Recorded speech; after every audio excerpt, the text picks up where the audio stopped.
여러분, 우리가 교육을 받는다라는 말, 학교를 다닌다는 말이 무슨 말입니까? 우리가 우리 아이들을 교육을 하고 학교를 보내는데 얼마나 많은 돈이 들어가고 또 그 아이가 자라는데 우리가 많은 노력을 하는지 모릅니다. 그런데 우리가 아이들을 교육을 하고 돈을 들이고 수고하는 모든 이유가 뭡니까? 결국은 우리 속에 가지고 있는 자기중심적인 생각들, 죄의 본성들을 다른 사람들과의 사이에서 드러내지 않고, 그리고 우리가 살아가려고 하는 그런 사람을 만들려고 사실은 하는 것입니다. 우리는 만약에 그냥 놔두면은 태어날 때부터 내가 하나님 되는 그 아담으로 태어나기 때문에 우리는 자기중심적으로 내가 하나님 돼서 살아가요. 우리 아이가 아주 어렸을 때 어떤 아이 친구네, 우리 친척네 집에 놀러 갔어요. 저희 가족이 데리고 갔어요. 그래서 이제 그 친구 친척 거의 같은 또래였으니까, 나이가 같으니까 한 2살, 1살 정도 되는, 겨우 아장아장 걸으면서 그럴 때였습니다. 그 집에 가보니까 장난감이 너무 많은 거예요. 그 외동딸이었는데 집안에 장난감이 너무 많아요. 방 하나에 가득 있는 거예요. 그래서 거기에는 붕붕카 타고 다니는 그런 아이들 차도 있고 공도 있고 이것저것 장난감이 한가득 있어요. 그러니까 우리 아이가 이제는 우리 집엔 그런 게 없으니까 처음 있어가지고 신나가지고 막 들어가서 놀기 시작했죠. 그랬더니 그 아이가 자기는 저쪽 방에서 다른 거 갖고 놀고 있다가 우리 애가 붕붕카를 타니까, 그 차를 타니까 갑자기 막 울면서 뺏는 거예요. 이거 내 거라고, 이건 내 건데 왜 네가 타냐고 하면서 자기 놀던 건 버려버리고 와가지고 못하게 하는 거예요. 여러분, 제가 지금 무슨 말을 하려고 이 얘기를 하죠? 우리 아이 착하다, 딴 애가 나쁘다, 지금 그 얘기하는 게 아니죠. 여러분, 인간 본성 속에 있는 이걸 누가 가르쳐줬냐 말이에요. 내 것을 가지려고 하고 남이 내 것을 갖지 못하게 만들고, 자기도 충분하게 있고 자기도 놀 수 있는데 자기는 지금 안 놀고 안 타고 있는데 남이 내 거라고 해서 타는 게 싫은 이 본성을 누가 줬냐고요. 여러분, 우리는 태어날 때부터 그거는 가르쳐줘서 되는 게 아니에요. 우리는 태어날 때부터 내가 주인 되고자 하고 내가 왕이 되고자 하고 내 것만 생각하는 그런 사람들로 태어난 거예요. 이게 바로 성경이 말하는 죄라는 것입니다. 창세기 3장 5절에 보면 내가 하나님처럼 되어 라는 말로 죄에 대한 정의를 해주고 있습니다. 아담에게, 하와에게 선악과를 따먹도록 유도했던 뱀의 이야기가 있었어요. 뭡니까? 너가 하나님처럼 된다는 거예요. 너가 피조물이 아니고 하나님처럼 된다는 거예요. 여러분, 이것을 어거스틴은 4세기경 살았던 경건한 하나님의 사람 어거스틴은 휘브리스라고 하는 라틴어로 설명을 했습니다. 그게 교만이라고 하는 것입니다. 즉, 피조물이 감히 꿈꿀 수 없는데 창조주에 대해서 내가 창조주의 자리에 서겠다라고 말한 그걸 교만이라고 말해요. 우리 사람들 사이에서 나 이쁘지, 아니면 나 좀 괜찮다라고 이렇게 하는 교만 정도가 아닌, 근본적으로 인간들 마음속에 있는 피조물임에도 불구하고 하나님을 대적하고 자기가 하나님 자리에 서겠다고 하는 교만. 첫 번째, 그래서 그냥 라틴어로 휘브리스라고 하는 단어로 썼습니다. 두 번째, 토마스 아퀴나스라고 하는 사람은, 신학자는 이 인간의 죄, 내가 하나님처럼 되어라고 하는 그 죄를 아모르스이라고 말했어요. 여러분, 우리 한국에 아모레 화장품 있죠? 그게 뭡니까? 아모레가 아모르라고 하는, 바로 사랑하다라고 하는, 사랑이라고 하는 라틴어에서 나온 말입니다. 사랑이란 뜻입니다. 자기를 사랑하는 거예요. 사람이 하나님을 거부하고 자기가 하나님 자리에 올라가서 자기가 피조물의 위치에 서지 않고 다른 것들을 다 자기에게 숭배하도록 만드는 자기중심적인 사랑이 되면 하나님께 대해서는 이걸 좀 있는 말로 종교적으로는 휘브리스, 교만해지고 하나님을 대적하게 되고, 또 사람에게는 인간적으로는 어떻게 되는 것입니까? 자기 사랑하는 것입니다. 근데 이 자기 사랑이 자기만 사랑하는 왜곡된 자기 사랑인 것입니다. 성경은 이렇게 죄를 뭐라고 말하느냐? 하나님을 거부하고 자기만 사랑하는, 우리가 건전한 자기 사랑을 얘기하는 것이 아닙니다. 내가 하나님의 피조물로서, 내가 교회의 중요한 일꾼으로서 참 나는 괜찮은 사람이다라고 하는 그리스도 안에서, 하나님 안에서 새로운 사람 되는 자기 사랑이 아니라, 세상에서 자기를 하나님처럼 숭배하며 자기 숭배하며 자기만 사랑하며 자기만 좋아하며 하는 그것, 이 두 가지로 우리 믿음의 위대한 사람들은 이야기한 것입니다. 바로 그게 죄라는 거예요.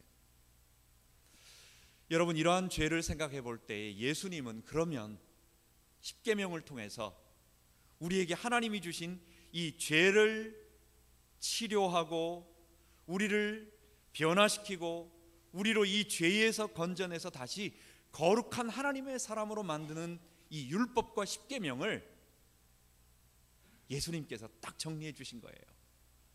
바로 그것을 제거하고 그것을 치유하는 거라는 거예요. 마태복음 22장에 보면 예수님은 자기에게 찾아와 올무에 걸리려고 만드는 그 율법사에게 말합니다. 율법사가 질문을 합니다. 선생님, 율법 중에서 제일 중요한 것이 무엇입니까? 물을 때 예수님께서 그 율법을 한마디로 말합니다. 여러분, 아무나 적당히 어떤 얘기를 해볼 때, 우리 한의학을 공부하신 어떤 집사님 같은 경우는 한의학이 뭡니까? 그럼 뭐다 이런 한마디로 말할 수 있어요. 그것을 꿰뚫은 사람들은 뭐다 라고 하는 한마디로 얘기할 수 있어요. 그걸 알고 있는 사람들은 그거다. 아니면 예를 들어 불교는 뭡니까? 물어볼 때에 불교는 고행하는 그런 게 아니라 마음 닦는 거다, 이렇게 딱 한마디로 말할 때 그거에 정통한 사람들은 맞아 라고 한마디로 얘기할 수 있어요. 율법에 나오는 십계명과 그 십계명을 지키는 수많은 율법과 규례들을 한마디로 통틀어서 예수님이 그거에 정통한 사람에게 한마디로 말합니다. 율법과 모든 가르침들은 무엇을 얘기하느냐? 인간의 죄를 제거하기 위한 것인데, 그 죄가 뭐냐? 하나님께 대한 교만이요 자기 사랑인데, 이것을 치유하는 것이라고 두 마디로 말씀해 주시는 거예요. 그게 뭡니까? 너는 마음을 다하고 성품을 다하고 힘을 다하고 목숨을 다하여. 그게 바로 신명기 6장 5절에 하시는 말씀입니다. 주 너의 하나님을 사랑하고. 하나님을 거부하고 자기가 주인 되어 자기 사랑만 하고 있는 사람들에게 뭐라고 말합니까? 하나님을 사랑하는 거라는 거예요. 율법에 많은 계명들이 있죠. 10계명에서도 10개나 되고 있습니다. 그리고 그 밑에 수많은 한 수백 가지 정도 되는 여러 삶의 여러 법들을 통틀어서 얘기해 볼 때 뭐라고 말합니까? 하나님을 사랑하고. 두 번째, 레위기 19장 18절에 보면 내 이웃을 내 몸과 같이 사랑하라. 그랬더니 율법사가 뭐라고 말합니까? 맞습니다. 선생님 말씀이 맞습니다. 선생님이 율법을 꿰뚫고 계시는군요 라고 이야기하는 것입니다. 이처럼 성경은, 이처럼 십계명은 뭘 얘기하고 있는 것입니까? 우리의 죄, 인간의 죄는 크게 두 개입니다. 하나님께 대하여 교만하고 인간에 대하여 자기 주장하는, 자기 하나님 되는, 나만 사랑하는, 다른 사람을 미워하는 것입니다. 십계명은 뭘 얘기하는 것입니까? 이 두 가지를 치유하는 거예요. 그래서 1계명서부터 4계명까지는 하나님 사랑을 가르치고 5계명서부터 10계명까지는 이웃 사랑에 관한 이야기를 우리들에게 나타내 주고 있는 것입니다. 그래서 오늘은 다섯 번째 계명인 내 부모를 공경하라 라고 하는 말씀입니다. 여러분, 하나님께서 왜 이웃에 관한 6가지의 계명이죠. 5계명서부터 10계니까 6개의 계명입니다. 그 중에 첫 번째를 부모에 관한 얘기로 말씀을 하셨느냐? 이제 우리가 다음 시간에는 6계명, 7계명, 8계명, 9계명까지 4계명을 하나로 봅니다. 하나로 정리해서 여러분들에게 말씀해 주고 드리고, 그 다음 시간에는 이제 10번째 계명인 그 모든 것의 근원이 되는 탐심에 관한 얘기로 10가지로 정리합니다. 이렇게 인간의 사이에서 이루어지고 있는 계명에 관해서 첫 번째, 하나님께서 부모님 공경에 대한 얘기를 하는 거예요. 왜 그렇습니까? 첫 번째, 가정은 하나님 나라의 시작이기 때문에 그렇습니다. 에덴 동산에 하나님께서 아담과 하와를 창조하셨습니다. 이 세상에 제일 첫 번째 등장하는 최초의 단위가 뭡니까? 가장 적은 단위가 뭡니까? 하나님께서는 사람을 창조하시고 교회와 가정을 창조하신 것입니다. 만드신 것입니다. 그래서 이 세상에 우리가 하나님과 관계가 회복되어지는, 하나님의 백성으로서 살아가는 것을 배우는 교회가 중요하고, 지역교회가 중요하고, 우주적인 교회도 중요하지만 우리가 직접 부딪히며 살아가며 성도들과 좀 어떨 때는 다투기도 하고 서로 또 어려움도 하고 그러면 서로 성화되어져 가는 이 교회가 중요하고, 두 번째, 우리가 몸에 부딪히고 있는 가정이 중요한 것입니다. 세상에 한 70억, 거의 65억, 70억 인구가 되었다고 하죠. 이 세상 사람들을 쪼개고 한번 쪼개보세요. 결국은 물론 인간은 나라는 한 사람으로 단위가 나눠질 수 있겠죠. 그러나 이 나라는 사람 말고 우리가 서로 부딪히면서 살아가면서 우리가 하나처럼 되어올 수 있는 최소 단위가 뭐라고 생각하세요?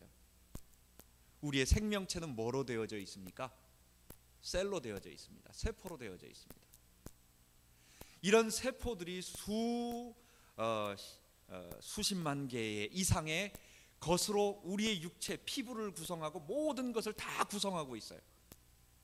그걸 쪼개고 보니까 하나의 셀이라고 하는 세포가 우리의 그것이죠. 물론 세포 안에는 핵이라는 것도 있고 무슨 미토콘드리아라든지 RNA, DNA 그런 것들, 염색체 여러 가지 것들이 들어 있죠. 그러나 그 셀이라고 하는 한 덩어리가 어쨌든 생명체를 구성하는 작은 단위죠. 인간 사회를 나눠 보세요. 가정입니다. 그게 하나님께서 가정이라고 하는, 즉 뭡니까? 나와 우리 아내, 그러면 자식으로 포함되어지는, 나와 아내와 자식으로 되어지고, 또는 자식의 입장에서 본다면 나와 우리 부모로 연결되어지는 요 최소 단위, 여러분 이게 가정이고 가족이고, 하나님은 이것을 인간 사회의 최소 단위로 만들어 주신 것입니다. 그래서 우리는 태어나서 가정에서 태어났는데, 태어나자마자 우리는 뭘 배우는 것입니까? 가정에 우리가 처음 딱 태어나서 아이들이 자라면서 또는 부모로서 살아가면서 뭘 배우는 것입니까? 결국은 첫 번째 배우는 것이 나 외에 또 다른 사람이 있구나라고 하는 것을 배우는 것입니다. 결국은 우리는 가정을 통해서 이 땅에 하나님께서 살아가게 만드시면서 수많은 인간 사회라고 하는 큰 공동체 사회 속에 실제로 우리가 부딪히고 있는 최소 사회, 근본 사회, 기초 사회, 뿌리 사회인 가정을 통해서 우리는 사람을 배우게 되고 하나님을 배우게 되는 것입니다. 그래서 우리는 뭘 배우느냐? 하나님은 우리에게 가정에서 하나님 사랑과 이웃 사랑을 배우게 하신 것입니다.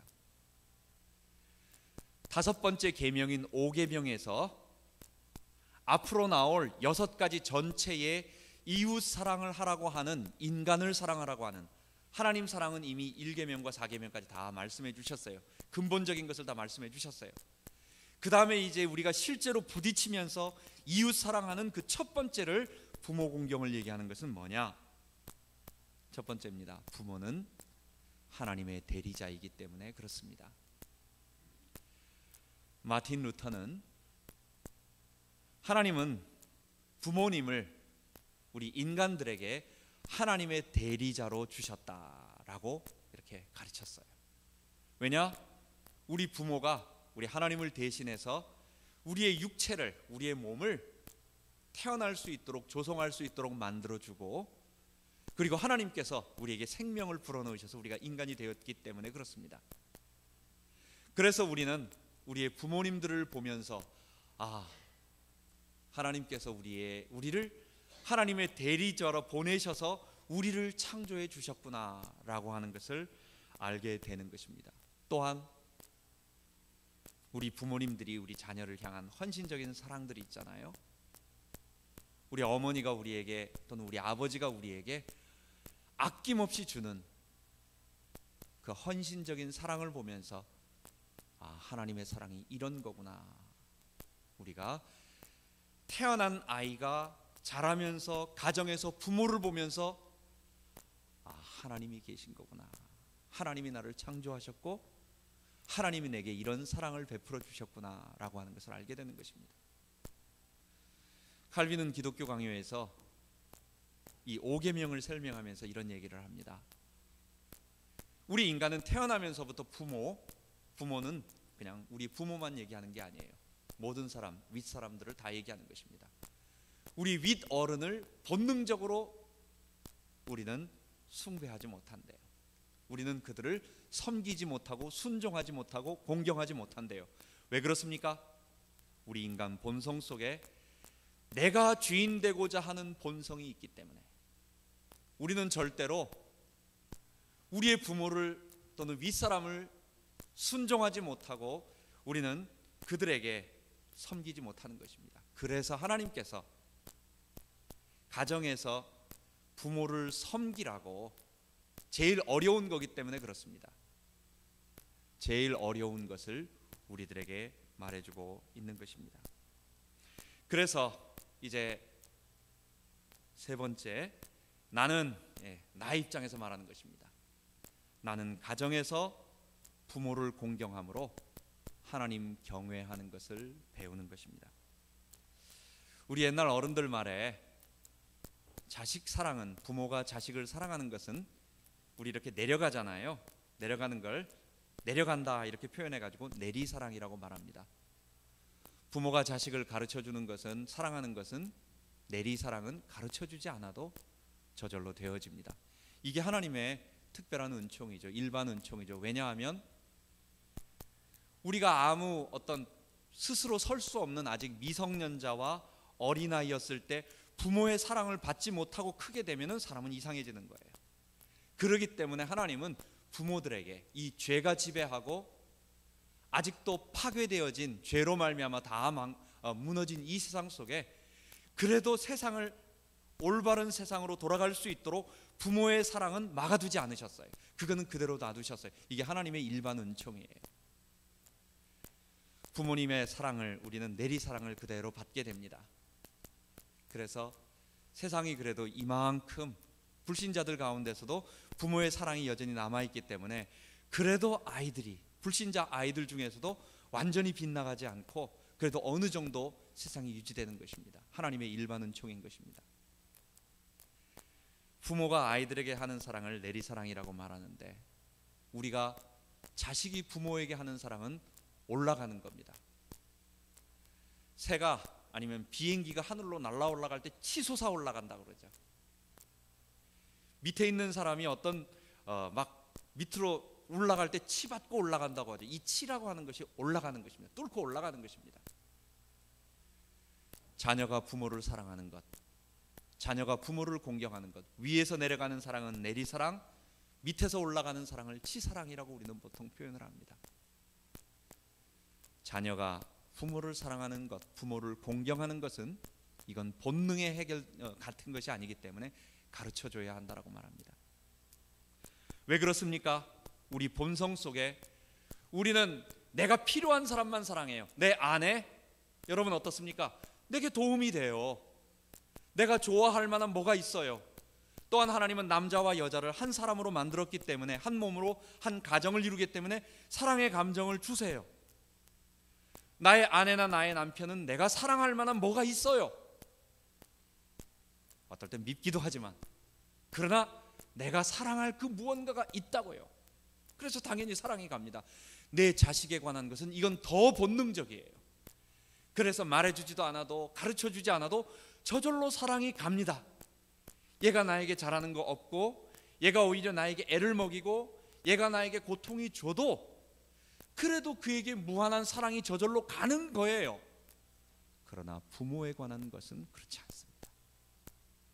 부모는 우리가 노력을 해야 되고, 부모는 우리가 보면은 우리 평생 우리 부모들 보십시오. 우리를 교육시키기 위하여 수많은 노력을 하고 돈을 들이고 애를 쓰고 고생을 해도 이제 연세가 들어가지고 더 이상 우리에게 줄 게 없어가지고 다 연세가 드셔가지고 했는데, 사람들은 어떻게 생각을 합니까? 우리가 이제 어느 정도 내가 독립해서 내 스스로 설 때쯤 되면 우리 부모는 나에게 능력 있는 힘이 하나도 없는 거예요. 뭡니까? 가르쳐주지 않으면, 인간의 계산으로 생각하면, 인간의 돈으로 생각하고, 내가 부모에게 아직도 돈이 있어서 뭐 받을 게 있다라는 어떤 그런 것이 없다면 인간은 부모에게 가지 않는 것입니다. 그래서 어른들 하는 얘기가 재산은 죽기 직전에 다 물려주라는 것입니다. 재산을 부모가 자식에게 다 물려줘 버리면 그 다음엔 자식이 안 찾아온다는 거예요. 내가 돈을 가지고 있어야, 재산을 갖고 있어야 그래도 부모가, 자식들이 인사하러 온다는 것입니다. 그게 얼마나 우리 세상 사람들 가운데, 죄 가운데 사는 사람 가운데 당연한 이야기인지 모르는 것입니다. 하나님은 인간들 사회, 이웃 사랑을 해야 하는 사람들 사회 공동체 첫 번째 만나는, 우리가 떨어질 수 없는, 내가 피부로 부딪히는 가장 적은 사회인 가정에서 제일 어려운 것, 그게 뭡니까? 부모를 사랑하고 공경하는 것을 명령으로 말씀하시면서, 그것이 되어지면 아내 사랑은 그것보다 쉬운 거다, 자식 사랑은 더 쉬운 거다라고 얘기하면서 부모 사랑을 말하고, 부모 사랑을 할 때 우리는 뭘 얘기하는 것입니까? 루터가 말한 것처럼, 칼빈이 말한 것처럼 뭡니까? 우리의 육체를 조성한 하나님의 대리자로서의 하나님, 우리 부모가 바로 하나님의 대리자라는, 하나님을 경외하는 법 알게 되는 것입니다. 그래서 여러분, 가정에서 효자는 또 내 부모만 또 챙기는 사람이 있어요. 세상 나가서는 다른 사람은 다 잘못하고 이건 비정상적인 거죠. 그걸 얘기하는 게 아니에요. 내가 가정에서 부모에 대한 사랑을 알고 윗어른을 모실 줄 아는 사람은 밖에 나가서도, 세상에 나가서도, 다른 사람과의 관계 속에서도 모두 다 정상이 되는 기본적인 사람이 되는 것입니다. 두 번째로, 우리는 가정에서 아내와 남편을 사랑하면서 무엇을 배우는 것입니까? 이웃 사랑을 배우게 되는 것입니다. 어떤 사람들은 우리 남편하고 나하고, 또는 아내와 남편이 너무도 다르다라고 말합니다. 많이 상처가 있는, 어려움이 있는 가정들 이야기를 들어보면 꼭 하는 얘기, 뭐 이렇게 심심치 않게 연예인들이 이혼을 할 때 꼭 밑에 쓰는 말이 하나 있죠. 성격 차이 때문에 갈라선다고. 여러분, 성격 차이 때문에, 성격이 맞아가지고 사는 부부가 몇 사람 됩니까? 여러분, 성격이 잘 맞습니까? 남자와 여자는요, 근본적으로 다른 거예요. 생각 자체가 다르고, 구조 자체가 다르고, 목적, 목표, 관심, 추구하는 거, 생각하는 거 다 달라요. 하나님은 그 사람들을, 내가 태어나면서 이제 어른이 돼서 결혼을 하고 그 사람을 내 최근거리에 내 옆에 두셨습니다. 우리가 말한다면, 우리 생물학적인 어떤 그런 의미에 있어서 사랑이라고 하는 감정은 아무리 오래가도 3년을 가지 않는다고 말합니다. 여러분, 춘향이와 이몽룡의 나이, 그리고 로미오와 줄리엣, 그 아이들의 나이가 여러분 몇인 줄 아시죠? 16, 15, 그 나이입니다. 이제 막 사춘기 소년 소녀의 그 불같은 사랑, 그 로미오 같은 막 그냥 자살을 하고 막 난리가 나죠. 여러분, 참 무서운 겁니다. 우리 애가 그렇게 된다고 한번 생각을 해보세요. 로미오와 줄리엣 보면서 우리 애가 지금 학교 안 가고 지금 그런다고 한번 생각을 해보세요. 이런 불같은 사랑이라고 하는 것은 오래가지 않아요. 여러분, 어른이 돼가지고 점점 살아갈 때 어떤 걸 느끼게 됩니까? 처음에 결혼할 때 너무너무 같이 있고 싶고 사랑하고 싶었던 우리 아내와 남편의 감정은 갈수록 세월이 지날수록 그 막 불같이 뜨거웠던 것이 이제는 뜨뜻해지면서 함께 있어지면서 좋은 친구로서, 너무도 좋은 친구로서 그런 아름다운 하나가 되어가는 것입니다. 여러분, 그 사이에 우리는 얼마나 많은 싸움과 다툼과 또 거기에서 서로의 오해 속에서 살아갑니까? 그래서 여러분은 뭘 하는 것입니까? 나와 다른 아내를 하나님이 내게 주셨어요. 나와 다른, 전혀 다른 남편을 내게 주셨어요. 그래서 우리는 내가 떨어질 수 없는, 내가 태어나면서부터 처음 만나고 평생 피할 수 없는 이 가정이라고 하는 사회, 이 공동체 속에서 이것이 확대되면 이게 사회예요. 이게 이 속에서 뭘 배우는 것입니까? 나와 전혀 다른 또 하나의 사람이 있구나라고 하는 것을 배우고 이웃을 사랑해야 한다는 것을 배우게 되는 것입니다. 여러분, 세 번째입니다. 우리는 가정에서 우리 자녀를 사랑함으로 우리를 위하여 독생자를 주신 하나님의 사랑을 배우는 것입니다. 여러분들이 어른이 되고 우리가 부모가 되니까 이제야 조금 우리 어머니 아버지가 나를 위하여 어떤 일을 했는지, 얼마나 고생을 했는지 알겠더라고요. 저는 우리 어머니에 대하면, 어머니만 생각하면 자꾸 이 눈물이 나서 나는 이 어머니란 단어를 말을 못합니다. 나는 늘 그 어머니에 대한 그 애틋한 게 너무 많아가지고 오늘 아버지 얘기를 좀 해보려고 합니다. 우리 아버지를 내가 대학 다닐 때는 그렇게 좋아하질 않았어요. 우리 아버지는 목사님이었는데 늘 설교하면 재미가 없어요. 지금도 그렇지만 설교를 하시면 도대체 무슨 말씀을 하시는지, 이게 녹음이 안 돼야 되는데 우리 아버지가 들으면 큰일 나는데 도대체 무슨 말씀을 하시는지를 이해할 수가 없어요. 좀 그래가지고 주제가 뭐지 한참 생각을 해야 됩니다. 성경에 이제 주일날, 그래서 제가 중고등학교 사춘기 때 주일날 설교나 교회에서 재미가 하나도 없었어요. 내가 예수님을 내 개인의 구세주로 그 충영교회 다닐 때 영접한 그것 때문에 교회 떠나지 않고 있었지, 은혜 받아서 떠나지 않은 건 아니었습니다. 제가 아버지를 애를 많이 먹였어요. 목사 아들로 태어나가지고 이제 우리 집이 3층이었습니다. 그래서 맨 위층에는 교회 사택이 있고 1층에는 교회가 이제 본당이 있고 이렇게 됐습니다. 새벽 기도하면 밑에서 새벽 기도를 하는 거예요. 한 5시쯤 새벽 기도 하잖아요. 나는 안 내려가지고 일부러 안 내려가는 거예요. 그래가지고 나 혼자 성경 본다고 해가지고 5시에 일어나가지고 나 혼자서 방에서 불 켜고 있었어요. 또 뭐 부흥회 한다고 해가지고 외부 강사가 오잖아요. 그럼 한 사람이라도 더 참석해야 되는데 난 일부러 잘 참석하지 않아. 그게 내 중고등학교 때, 심지어 대학교 때까지 그랬어요. 대학교 때까지 대학에서 그 기독학생회 활동을 하면서 일부러 늦게 들어가고 막 그렇게 하는, 왜 교회가 마음에 안 들었으니까, 막 율법적이다 생각하고 막 은혜가 안 됐으니까. 그런데 내가 결혼을 하고 어른이 돼보고 자식을 낳아보니까 옛날에는 아버지가 맨날 답답하다, 왜 이렇게 못할까, 왜 이렇게 은혜가 안 될까, 왜 설교를 뭐 그럴까부터 이런 식으로 막 생각을 하면서 불만이 많았던 것이 이제 결혼을 하고 어른이 되니까 내가 아버지를 도와줘야 되겠다라는 생각으로 바뀌는 거예요. 그래가지고 아버지가 설교를 뭐 하고 나면 내가 그 다음에는 그 전에 성도들에게 가가지고 원래 이런 뜻이었어 하면서 내가 다시 해가지고 아버지에게 어떻게든지 우리 아버지를 커버하려고 하는 쪽으로 많이 가는 거예요. 여러분, 뭡니까? 우리가 어렸을 때는 우리 부모가 나를 위해서 해준 것에 대해서 자꾸 잊어버려요. 근데 이제 어른이 돼보고 내가 부모가 돼가지고 보니까 우리 아버지가 나에게 했던 것이 생각나니까 이젠 내가 겨우 철이 조금 들어가는 것 같아요.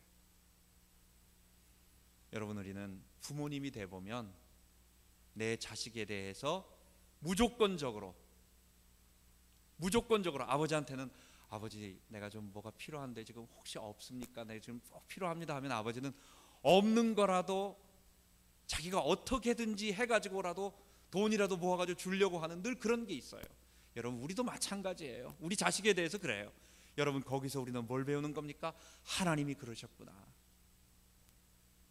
우리 하나님이 자기 아들을 피 흘려서 죽기까지 무조건적으로 나에게 조건을 너 나중에 이자 너 가지고 이거 몇 배로 갚아라 이 얘기가 아니잖아요. 무조건적으로 나에게 사랑을 거저 주신 거예요. 그 사랑을 우리가 부모가 돼 보니까 조금 같지는 않아. 절대 같지는 않아. 근데 그래도 조금 맛이라도 볼 수 있는 게 자식 사랑이에요. 하나님께서 이웃을 사랑하라고 하는 이 6가지의 계명의 첫 번째를 가정을 얘기하면서 제일 어려운 부모 사랑을 얘기했습니다. 공경을 얘기했습니다. 그건 부모만 사랑하고 뭐 다른 사람은 미워하고 이런 얘기가 아니죠. 그 안에 모든 것이 포함되어 있는 것입니다. 우리는 부모를 공경하면서 뭘 배웁니까? 하나님 사랑을 배우고 하나님 경외하는 것을 배우고, 내가 너무너무 어렵고 내가 너무너무 성격적으로나 여러 가지로 어려운 사람에게 맞춰보면서 너무 힘들면서도 이웃 사랑하는 것을 배우고, 나 외에 또 다른 사람이 있구나라고 하는, 근본적으로 다른 사람이 있구나라고 하는 것을 배우고 사랑하는 것을 배우고, 내 자녀를 내가 본능적으로 사랑하면서 그에게 베풀면서 하나님의 사랑이 이렇구나라고 하는 것을 배우게 만드는 것입니다. 그래서 우리는 오늘 그러면 5번째 계명인 내 부모를 공경하라라고 하는 말씀을 한번 우리에게 적용해 보도록 하겠습니다. 참된 부모 공경이 무엇입니까? 우리가 부모에게 공경한다라고 하는 것이 얼마나 어려운 줄 우리 본능에, 사람들은 다 자기 것만 챙기기 때문에 부모 공경이 어렵다고 했죠. 그래서 하나님은 우리가 부모를 공경할 수 있도록 장려하시는 말씀을 해주셨어요. 약속을 해주셨어요. 다른 계명에는 이런 말씀이 없습니다. 뭐뭐 해라 그러면 이렇게 축복해 주겠다라는 말이 다른 데는 아무것도 없어요. 오직 하나, 이 6번째, 5번째 계명에만 있는 것입니다. 내가 땅에서 잘 되고 내가 장수하리라. 물론 효자 중에 일찍 죽는 사람도 있습니다. 여기서 장수라고 하는 것은 하나님께서 우리에게 보통 사람들이 생각할 때에 축복이라고 하는 어떤 전반적인 것입니다. 하나님이 우리와 함께 하셔서 우리가 하나님과 관계가 회복되어진 그런 아름다운 삶들을 이 땅에서 오랫동안 누릴 수 있게 된다는 것입니다. 하나님이 우리에게 약속해 주셨어요. 너의 부모를 공경하라. 그리하면 내가 땅에서 잘 되고 내 생명이 길리라 장수하리라 말씀하셨습니다. 제가 전에 말씀드렸죠. 여러분, 우리가 오래 살기 위해서, 복받기 위해서 우리가 부모 섬겨야 된다? 여러분, 그런 거 아니죠? 여러분, 제가 전에 흥부와 놀부 얘기했습니다. 흥부와 놀부의 차이가 뭡니까? 흥부는 그냥 박 터지는 거 생각하지 않았어요. 그냥 제비 다리를, 부러진 다리를 고쳐주니까 그 결과로 박을 얻은 것입니다. 그런데 놀부는 뭡니까? 대박 터뜨리기 위해 가지고 다리를 부러뜨리고 다리를 고쳐준 거예요. 우리가 우리의 부모를 공경하고 섬겨야 할 이유가 무엇입니까? 그분이 하나님의 대리자로서 우리에게 하나님의 모습을 보여주고 있기 때문에, 하나님의 사랑을 보여주기 때문에 그렇습니다. 우리가 땅에서 잘되고 장수하기 위해서 우리 부모를 공경해야 하는 것 아닙니다. 놀부 같은 심보가 되는 것입니다. 그것이. 두 번째로, 자녀들아 너희 부모를 주 안에서 순종하라, 그렇게 말하고 있습니다. 에베소 6장 2절에 말하고 있습니다. 여기서 중요한 것은 주 안에서인 것입니다.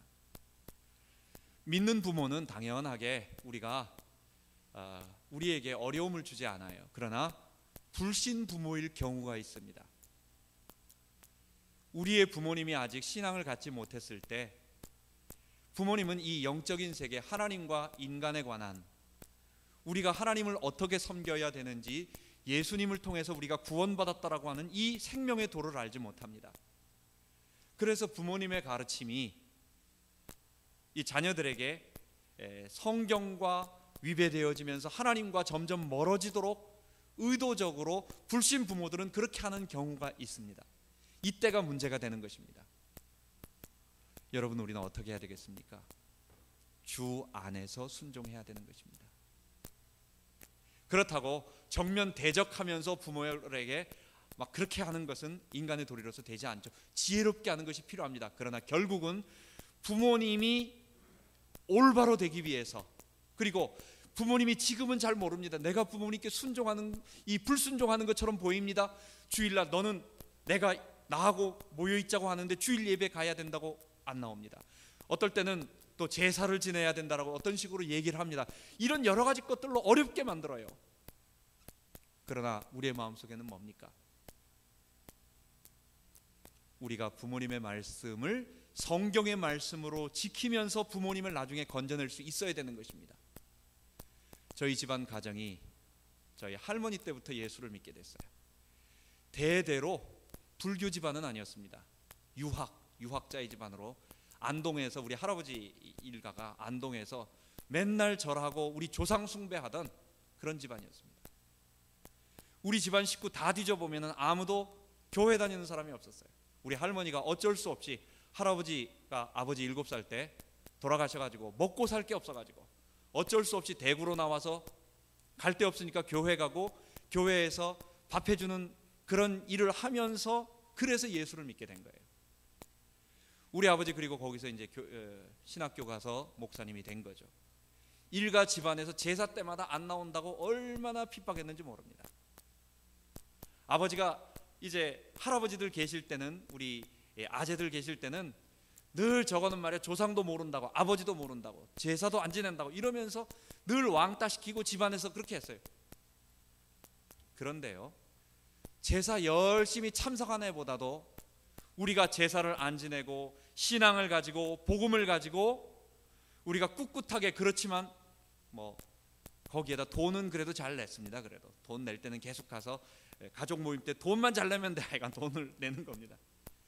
나중에 되니까 우리 가정 때문에, 우리 가문 때문에, 우리 가문이 잘 되는 것 보고 그 가문 속에서 그래도 이제는 신앙 속으로 돌아오는 우리 친척들이 많이 생긴 것입니다.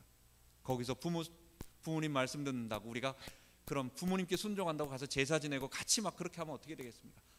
구원을 낼 수 없는 것입니다. 그래서 불신 부모에게 효도하는 것, 공경하는 것은 그 부모님들에게 하나님의 말씀, 예수님을 가르쳐주고, 그 다음에 믿는 부모님들에게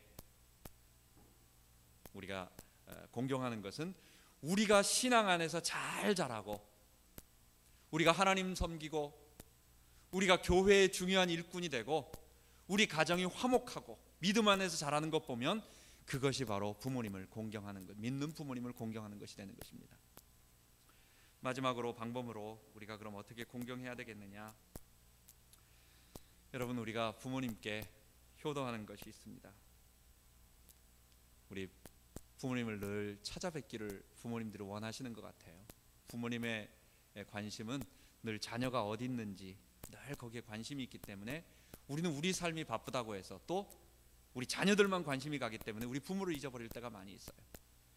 우리 부모님을 늘 찾아뵙고, 거리가 안 되면 전화라도 안부 드리고 문안 드리고 또 용돈도 자주 드리고 할 수 있다고 한다면 그렇게 해야 되겠습니다. 옛말에 그런 시조가 있죠. 어버이 살아실 때 섬기길 다하여라. 지나간 후이면 애달다 어이하리. 평생에 고쳐 못할 일 이뿐인가 하노라. 성경 말씀은 아니지만 우리가 부모를 공경하는 것이 참 귀중하고, 거기에서 하나님 사랑과 이웃 사랑과 또 하나님의 사랑을 배우게 되는 것 같습니다. 이번 한 주간 동안 이제 그리고 다음 시간부터 인간 사랑, 우리가 세상을 어떻게 사랑할 것인가 라는 것을 배우도록 하겠습니다. 기도합니다. 하나님 아버지, 감사합니다. 하나님께서 우리 부모님을 이 땅에 보내셔서 우리를 대신해서, 하나님을 대신해서 우리 육체를 조성하여 주시고 생명을 이 땅에 보내주시고, 또한 하나님의 사랑을 대신해서 우리에게 무조건적인 사랑을 베풀음으로 하나님을 경외하는 법 알게 하시니 감사합니다. 우리가 우리의 부모를 주 안에서 순종하며 그분을 늘 공경하고 섬길 수 있게 하시고, 혹시 아직 믿음 가운데 있지 않는 부모님들에게는 그분들을 인간적인 우리의 방법으로 사랑하고 공경하되 가장 중요한 이 하나님 만나는 하나님 백성 되게 하는 그런 진정한 효도를 우리가 하게 하여 주옵소서. 감사드리며 예수 그리스도 이름으로 기도합니다. 아멘.